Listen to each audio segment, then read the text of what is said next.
being from Chicago and then also being a woman of color, being Black, we don't grow up with our parents and them talking to us about skin health, nor do we learn about mental health. If you look at me today, I'm not the same I was then. I was a kid, you'll be scared of me. I had nothing to lose. I had no fears. I didn't even know that the world was big. I also dealt with just me and my own mental health battles and attempting to commit suicide just because I was still mourning a mother. Because when you lose a mother at the age of 8, that's a prime time in your life. How you doing today? I want to welcome you to the Content Aesthetic Show, where we have different med spa owners, different aesthetic professionals come and share their stories so they can help you keep thriving and making a difference in your community. And on today's episode, we have Raquel Mixon. How are you? I'm doing well. Thank you so much for having me, for one. Thank you for coming. First thing I want to ask you is, how do your business make a difference in your community? My spa and my business overall, we make a difference because we're not your ordinary spa. We service the community with a lot of the events that we offer as well, and we offer resources. So we talk about mental health, we talk about overall skin health, and then we provide the services too. So we're actually out there in the field as well as in our space. Why is that so big to be in Chicago for you to do that? Because growing up, I know you didn't see a lot of people doing what you're doing. Mm-hmm. So why did you let me do this and let me make a difference in the community? Well, main thing is that being from Chicago and then also being a woman of color, being Black, we don't grow up with our parents and them talking to us about skin health, nor do we learn about mental health. So I was around a lot of people that unfortunately have been impacted by some form of PTSD, had went through multiple things from either sexual assault or, just different things. And my things, I always was in a place of helping people, right? And when I got into the beauty industry, I was not only helping that external, right, but I also wanted to work with the internal. And when it comes to, my business is the self-care spa and lounge. So self-care is your overall well-being, and the root of it is your mental health.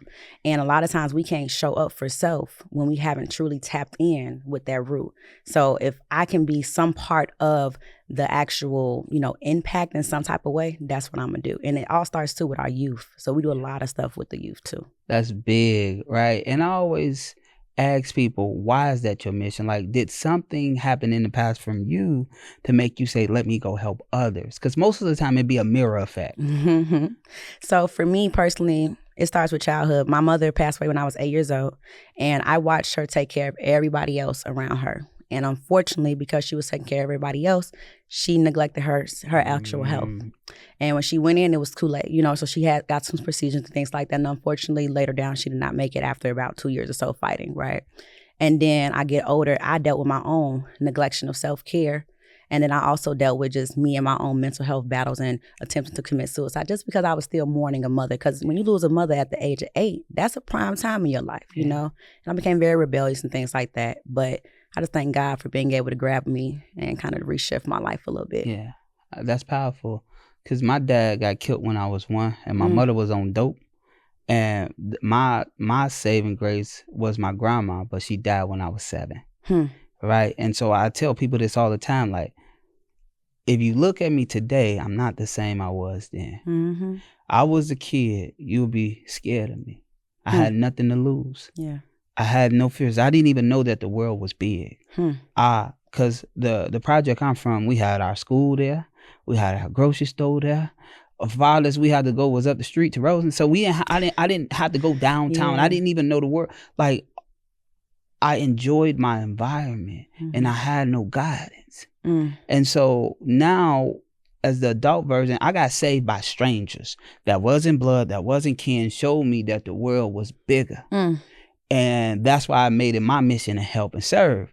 And so whenever I hear somebody come out and their purpose is to help others, it's always because somebody helped them. Mm-hmm. Mm-hmm. Yeah. One thing someone just told me, and I was like, I held on to it, was that hurt people, heal people, right? A lot of times when we have been able to go through something and we have seen how it has allowed us to be shifted on a different journey, right? We want to help someone else so they don't have to go down a journey that they don't have to go down. And sometimes we need guidance, we need leadership. And it takes for you sometimes to see somebody else that's made it from something that you thought, damn, I was actually there before too. Yeah. And it just gives you hope.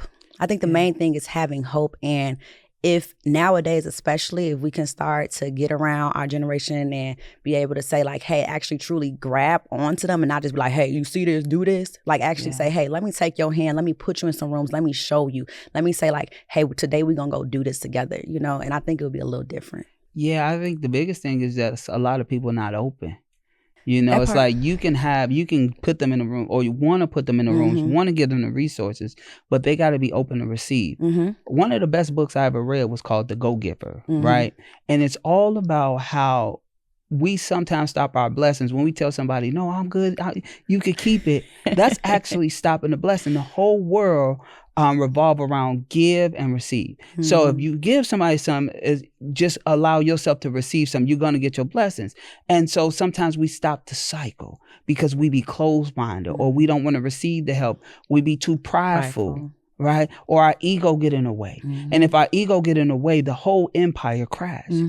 And I think that's another big thing I had to learn growing up from where I'm from. It's like, no, somebody hit you, you hit them back. First of all, you hit them first. You don't even give them a chance to hit you. Somebody roast you, you roast them back. You know what I'm saying? But what I learned was you still lose the battle. And so I had to throw away my whole ego and become a new version of myself, because my ego and my pride made me emotional. And the things that I did because I was emotional. Yeah. Emotional and impulsive. Yes, I didn't care. Yeah, I didn't care. I said, my ego said my name means something. Oh, this person disrespect me. Oh, I gotta. You know what I'm saying? No care in the world. You know, and then when you look back, it's like, oh man, God allowed me to be here longer for a reason. Yeah. And so I'm gonna cherish every moment and make sure I serve at the highest level. Yes. You know, so what made you say, after 12 years in the industry, like, let me go and open my spa? Like, you know what, to be honest with you, only by the grace of God, to be how it even happened. Yeah. When I finished aesthetic school, I had already been in the industry doing cosmetology. Yeah. I had already been managing, but I got the opportunity, and a salon owner was like, hey, we have this space here. They liked my energy, and if you want to work, you can come work here. And I'm like, okay, I have 0 clients, right? So I'm like, okay, we there. We have nothing going on really much, but I'm going to keep showing up every day. I'm going to go out there and I'm going to do some networking. I'm going to go out there and say, hey, can I do a pop-up event? From there, I was doing all these different events, but I was renting out all these spaces. And pandemic came around. I had opened up a suite literally a month before the shutdown, right? But God is good. God is good. So during that time, I was starting a new business, but after I reopened, we were getting busier and busier. So it was like, okay, I want to be able to offer these events that I'm doing, but all in one space, and be able to offer the services I'm doing, but also create a space for other people in my industry, because I was already doing trainings and things, but I can't do everything in one little suite. So I was like, God, if it's meant, it's going to happen. And literally, I want to say, I was in my suite for about 1.5 years, and I found a space. That space kind of fell down, but I'm happy it did, because even though it was huge, it was big, it wasn't yet the time. But the space that I found was meant for me. And not only do we now offer services there, I do have my amazing contractors as well that are within the space, and I'm able to be their mentor without even trying to be a mentor just yet. And so it just all aligned. I think one thing you said that I love is that it wasn't the time. The space that you originally was going to go for was actually going to be way bigger.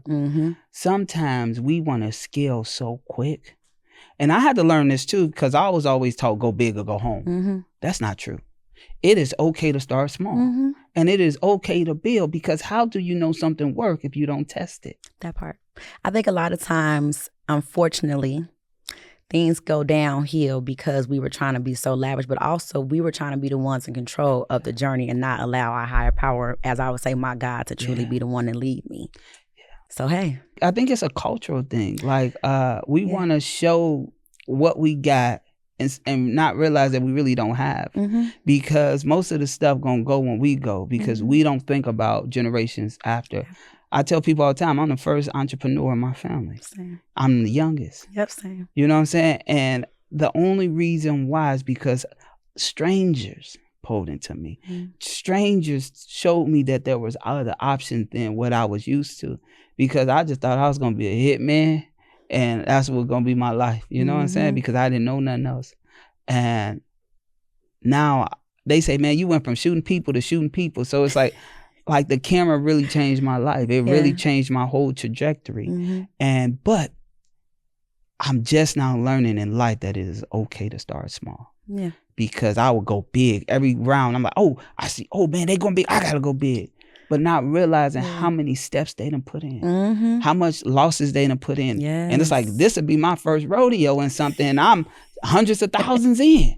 No, I learned my lesson now. So I'm starting small, and I always tell people it is okay to start small. You know, it's about who lasts the longest. Yes. Not who started the best. Who start the best. When you're trying to be flashy and all that stuff can be ripped away though at the end of the day. It will go. Especially as entrepreneurs. We're going to have up seasons and down seasons.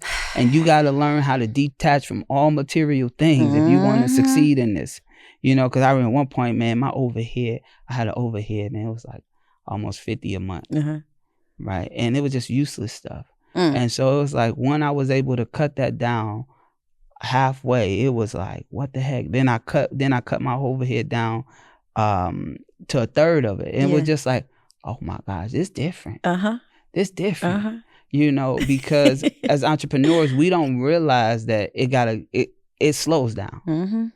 And so for you, like, what is it that you do to keep your business going? Like keeping people through the door? So one thing that we do is, besides just the word of mouth, we do a lot of offsite events.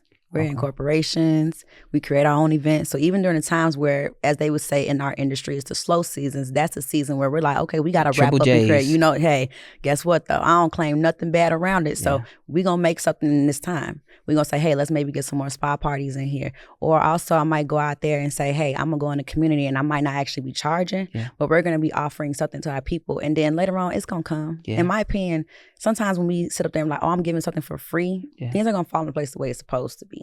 So it was like, I'm not really like losing out at the end of the day. I'm doing something that I genuinely love to do. So I think my main thing also just staying by, not by walking by sight, but staying faithful in all. 100%. That's the main thing. Cause I love that. And so this might be different for you, but for me growing up, like even now, I don't have a lot of support from my family. I don't know if that's like a culture, like a area thing. Like since you're from Chicago, do you get a lot of support? So I would say this. I would say to an extent, right? But it wasn't always like that too. Like even just me going into the beauty industry, and I love my parents, right? I do. But they were not supportive of it at all. When I finished high school, I said, I'm going to go to school for cosmetology. They looked at me and said, oh, you're not going to go to real college. We're not going to support you with your financial aid. It was like, that's not going to be a real thing, right? So I am thankful for some of the friends that I have that come and get services. I'm thankful for the family that they're so proud of me now, right? But at the time, it wasn't always like that. And I tell people, we can't even look for our friends and our families to be our number one supporters. So, yeah. So mentally, how do you deal with that? Or how did you deal with that? Because it's a lot of other aesthetic professionals today going through that. And they're seeking the support. And they mentally going to crash if they keep chasing it. I would say for me personally, I had to deal with it because I had to understand this is my mission, right? And I know that the ones that I'm seeking may not be the ones that God truly want to be actually supporting me. And that the ones that are truly meant for me, they're going to come. So I had to sit in the space and I had to kind of sit still too. And that's the most hardest thing to do is to sit still. I'm like, it's going to come into place. But I had to understand that sometimes what I thought was supposed to be my circle was not my actual circle. So sometimes the vision that we think and how it's supposed to be, it actually is not supposed to be that way. But also I say, start putting yourself into different rooms. Like I go out to events that internally I am like anxious. I don't even know what I'm saying, but I have to continue to show up.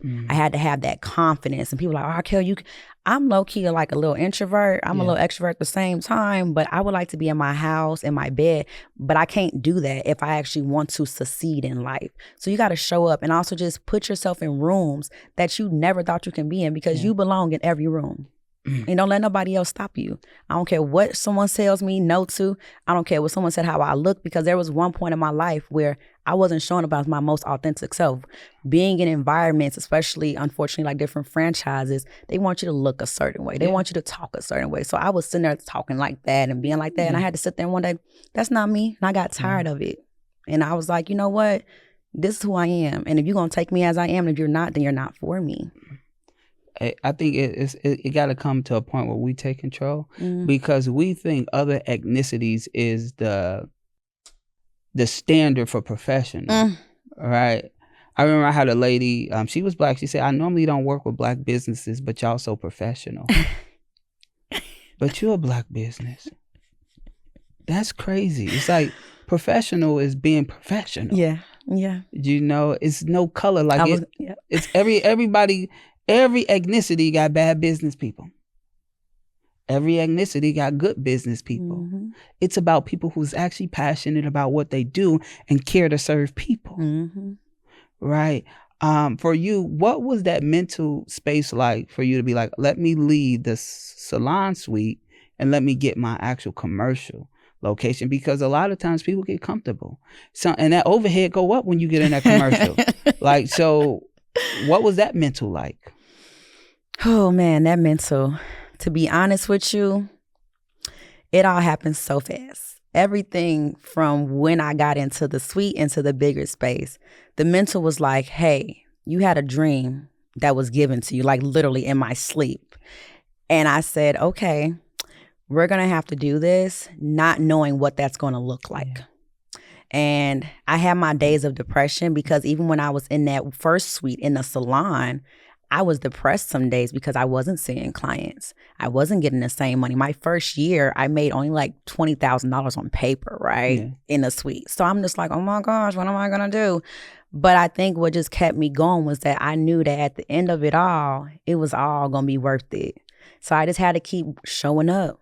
I had to keep being my own cheerleader. I think that's the main thing, is that sometimes you might be in a space where you're alone, but you're not truly alone. Mm-hmm. If you got faith on your side, if you believe in something, you know, I don't want to tell everyone that you have to believe in, but like at the end of the day, God can show up in places that you ain't never ever seen before, even thought of. So I was like, even if I feel down, no matter what obstacle came, we're gonna keep showing up, Raquel. Because I was tired, like even me building my space, I was still in my solo suite and building my actual storefront location during that same time. And it all happened like in 3 months. What was that build out like? You know, thank God that the rooms are already there. So the only thing we had to do was like little aesthetic stuff. Like we had to paint, we had to put some new things up, we had to change some electricity. So it wasn't too bad. I had a few friends show up, but I didn't have no funding. I didn't have funding, right? I didn't get all these grants and these loans. This was technically funded by me.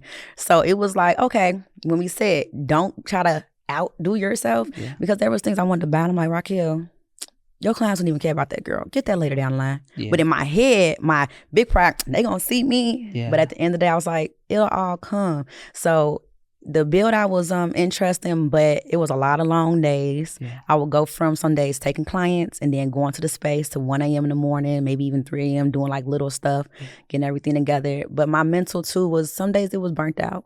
You know, I was like, I don't know if I should be doing this. Then looked at some money, I'm like, I don't know. But I knew it was all going to play out one day. I think another big thing is us as entrepreneurs, we got to always realize that we're going to be the one fronting our business. Yeah.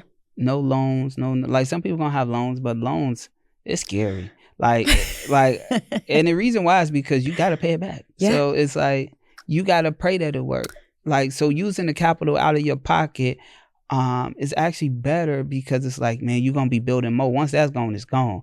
The loan part, it's like, yo, that stuff's still sitting there. You gotta pay for it. Now, like one of the things I wanted to say is that only thing I had that was finance was like my furniture, right? And that got paid off in the first 2 years in business. But it's like, no matter what, that was my first big monthly bill. Yeah. It had to get paid. Yeah. And it wasn't like, it was a big monthly bill, but we did it.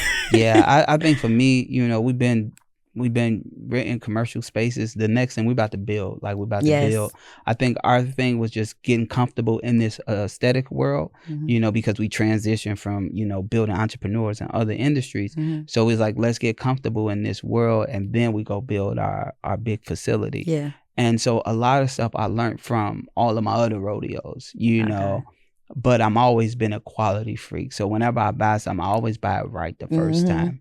And so for you, what made you say, let me invest my own money, you know, in my business and my dreams? because you could have sat there and waited for a miracle grant to come out the sky, or you could have made the excuse, I don't got the money. I guess for me, and you're kind of hear this over and over, I always show up for me first. Yeah. I got to invest in me. I can't expect anybody else to invest in something that I had the vision for. It's like saying, why aren't these actual, as people say in employees, I say my team members, why they not doing what I need them to do? Like they need to, this is my vision. And I'm thankful when they come up and they say, Raquel, we want to be a part of your team, and they show up every day. And no matter if they have clients, they helping me along the way. Yeah. But I can't expect nobody else but me to show up for me. Yeah. You know, and when you get that support, you honor that. Yeah. You sit there and be like, I'm so grateful for you guys, and you don't take that for granted. But if I would have sat around and just waited, I'm actually allowing my blessings to just pass me by. Yeah. For what? I think that's big because a lot of aesthetic professionals think when they get in the aesthetic industry, they just supposed to make buku money. like they were just supposed to make a lot of money. It's supposed to just come falling out the sky for some reason. And they don't realize that business is business, and business is real. And it is a lot of competition. It's a lot of competitors, and you got to stand out. And in order to stand out, you got to spend money on marketing. You got to be seen. If you don't get seen, you ain't making no green. Like, so I'm just being honest. Like, you can do all the little free stuff all day, but you got to spend money to be seen and get the right type of clientele that you want that can actually be long-term with you. So right now, what you think you spending monthly on marketing? To be honest with you, I'm not spending really nothing on marketing. Why? And I want to. I hadn't, every time I'm like, okay, I'm about to spend some money in marketing, I didn't have the financials to be able to do it and put it within my budget. And that's one thing I do tell people. Like I said, everything for me kind of happened on a whim. It just all happened, even for me getting my solo suite. But now for 2025, I'm able to put that money to the side. Because every time I call the marketing company, we're going $5,000 a month plus this. And I was like, okay. But also, too, I didn't trust them yet. I'm like, okay, if I spend this money with somebody, what if I don't see a return? So, but also I knew that I needed to at first be showing up on my social media page to some type of extent before I even could tell someone like, hey, come in. Because I had paid some people like, you know, a few hundreds or so to do some marketing for me. So I think the highest I've ever paid is like $550 a month. That's small. That's real small. I know. And I know because my competitors, I want to be like them big spas, them big franchises. I don't want to be a franchise, but they're my competitors. What they spending monthly, you think? Oh, I know. From a friend I know that's actually in marketing, one of them companies is spending over $35,000 a month. 100%. Yeah. And I was going to say, the minimum is $30,000. And what happens is, and it's a Black aesthetics, right? Black aesthetics, rather to attempt to figure it out than just to pay. Because it's like, oh, I don't trust these people. What they did, they ain't do you no wrong. Yeah. A return on investment isn't instantly. So you got to think, like I tell people this, you got to build trust and credibility first. It might take 12 months to build that. So it's like, you like, oh, but not you, but in general, like, oh, I spent $3,000 this month on marketing and I need a return. But you've been in business for 5 years. And you ain't got no return for real because you lacking all of these elements. So the first 12 months is to build this authority. So you can start making, do you know the average yearly income a spa's supposed to make? How much? No, do you know? Like the spa itself? Yeah, like what? Yep, the actual average, spa, like the business. Yep, the average $250,000. Whew. How much? $1.3 million a year. Okay, what are they doing though in that spa? One provider. Now, is this like they doing like Botox and stuff, body contour? It's aesthetics. So it's they doing all that. Like it's all of it. You can be doing that or you can mix it with what you're doing. It's all about pricing.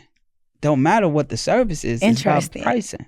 Okay. And so majority of Black spa aesthetic professionals are doing about $150 a year.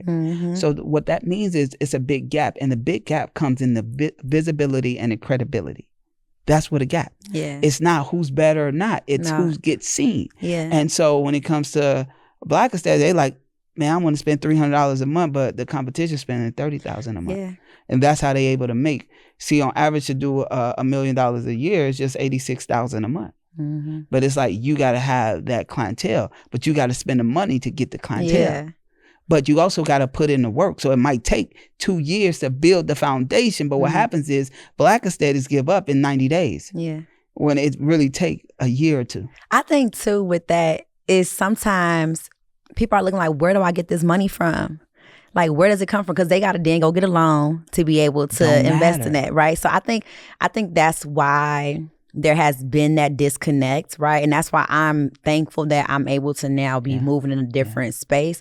But I tell my staff all the time, like, y'all do understand that you can't just go out here and just go build something. I'm gonna open up a space. I'm like, it comes with a lot. And I don't think people understand that financials behind it. Like, set yourself up first. Yeah, a lot of the people we seen win is because they'll go get a job while they grinding. Oh, yeah. So it's like, it's all about what are you willing to sacrifice during that time while you're building. And then it's like most of the time, it's the pricing. Your pricing is too low. On average, the aesthetic professionals, if it's not like Botox and semaglutide and stuff like that, they are about $150 a service.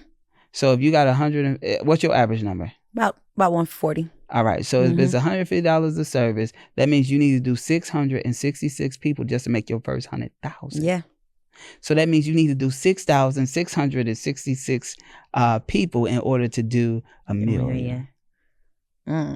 So that's what a wrong is. Yeah. But if you was to price your stuff right and make it more, not luxury, but make it more long-term benefits, more value, then you'll be able to cut that in half. And that's where a lot of people go wrong at. Because think about it, marketing, if you spending $10,000 a month on marketing, but your service is $150, you see how long it's going to take you to make the return. Yeah. Because your pricing is off. But then most of the time you selling too many different services. Yeah. And when you're selling too many different services, nobody get to know you for the one thing. Yeah. You have to be in variety. Yeah. So it's like, you want to be a one-stop shop instead of being a specialist.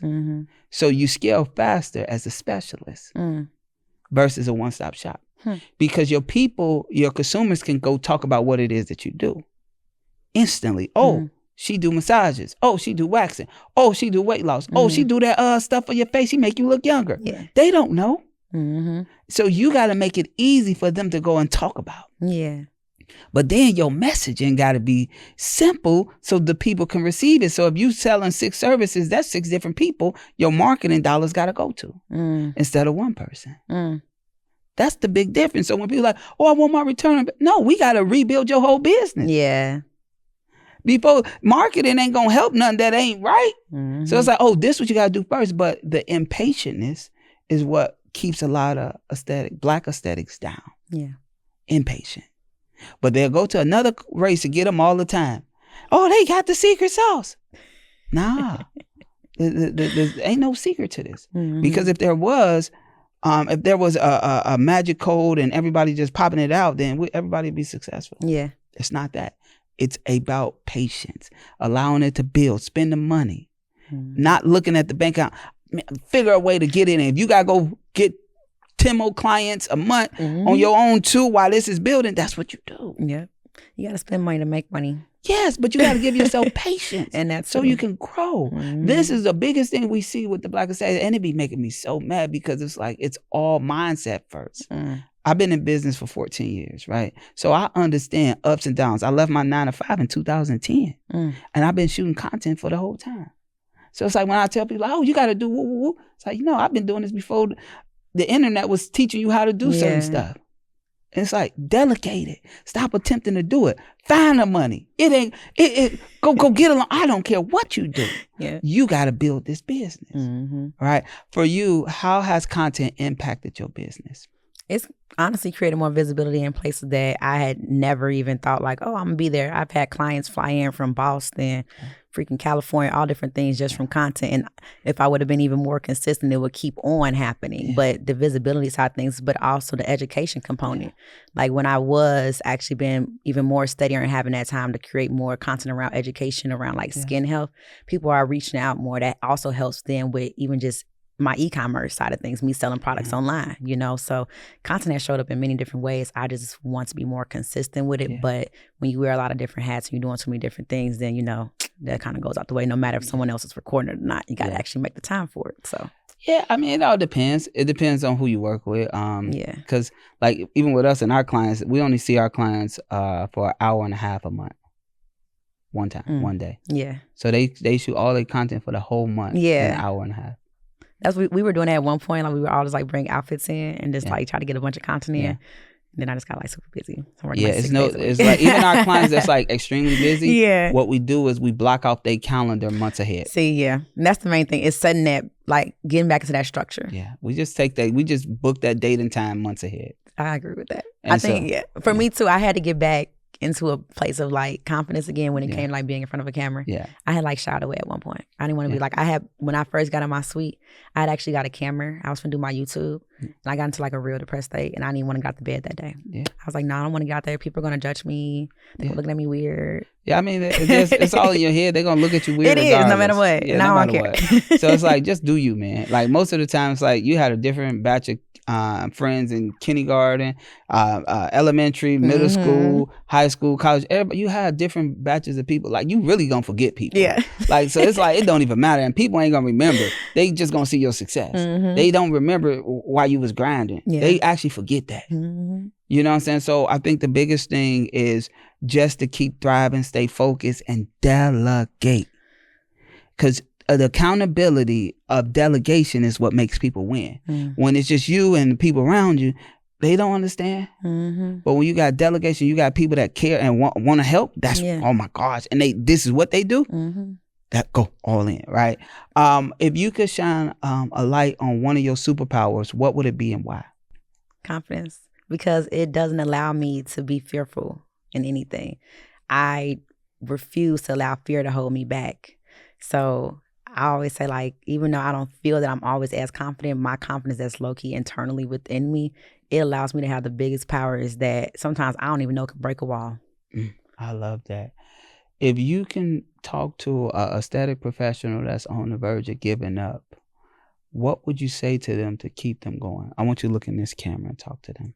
If I can tell an aesthetic person right now and they're in a space of wanting to give up, it's honestly, for one, sit still and get to the piece of paper and start writing out your true goal, what your mission is, but also maybe you have to restructure or get with a mentor, get with someone that you have been looking up to and say, like, you know, what is something that maybe you can improve on? And also drop the pride and ego. It's okay if you're not okay. It's okay if you don't know it all, and always be a student. I love that. I just got done reading a book not too long ago called Ego is the Enemy. That book is so phenomenal. Like, you get to realize so many things that is ego. Like, we think ego is one thing. It is a lot of things.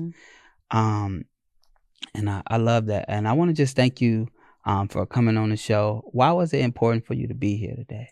Well, for one, I have been watching you on Instagram for a while. I didn't send like a few little DMs. Like, I got to work with him some way, somehow. And it was important because I was ready to share my story and just get out of what holding myself back from different things. And I said, I'm going to go out there no matter what.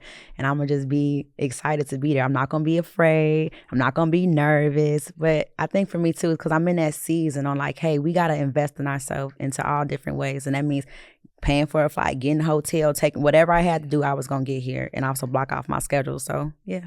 I love that. So I just want to commend you for actually making a difference in your community because you didn't have to. You could have just, got the knowledge, got the resources and kept it to yourself.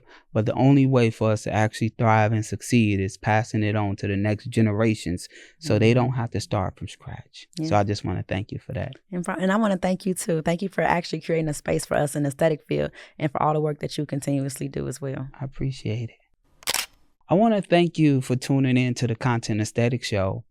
And I want you to just keep going. Life going to throw things at you. Life going to allow you to think excuses, but I want you to keep striving.